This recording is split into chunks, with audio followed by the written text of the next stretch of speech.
Sa naganap na Guillermo Awards Night, parehong nakuha ni na Kathryn Bernardo at Alden Richards ang titulong Box Office Queen at Box Office King.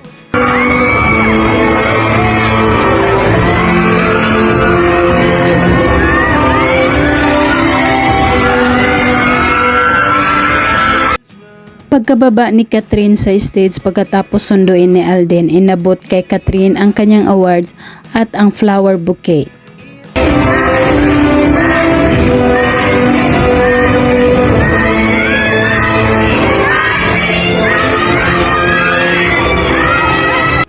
Inadres ni Kathryn Bernardo sa kanyang speech ang kanyang awards sa kanyang pasasalamat sa pelikula nilang A Very Good Girl. Honor to be here tonight. Magandang gabi po sa inyong lahat. So this wouldn't be possible without A Very Good Girl. So I'd like to thank my Star Cinema family and my... Noong kasunod na niyang pasasalamatan at binanggit niya ang salitang fan, sigawan agad ang kanyang mga tagahanga. To the fans!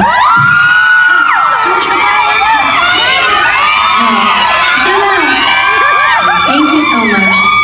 Malaki ang pasasalamat ni Kathryn sa kanyang mga fans dahil hindi siya iniwan nito sa kabila ng mga nakaraang nangyari sa kanya. Thank you so much for allowing me to explore a different genre and still having my back no matter what happens.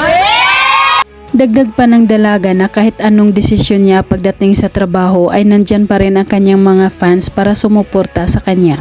You've always trusted my career decisions and hindi nyo alam kung gaano yun ka-importante sa akin, so salamat sa pag-iintindi. Nakatanggap ulit si Kathryn ng 2 flower bouquet para sa kanya at sa mama niya galing sa Katden Official Fans Club. Katden Official, hi guys! Nice to meet you! Maraming salamat sa pa-flowers kay mama and para rin sa akin. Happy Mother's Day to all the moms out there. And Kasunod naman na umakyat ng stage si Alden Richards para tanggapin ang kanyang awards bilang Box Office King.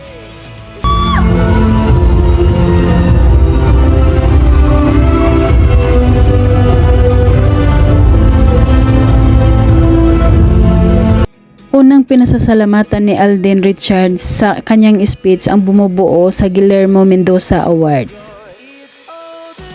Sa lahat, gusto ko po magpasalamat sa Guillermo Mendoza Foundation and of course to the award-giving body para po sa...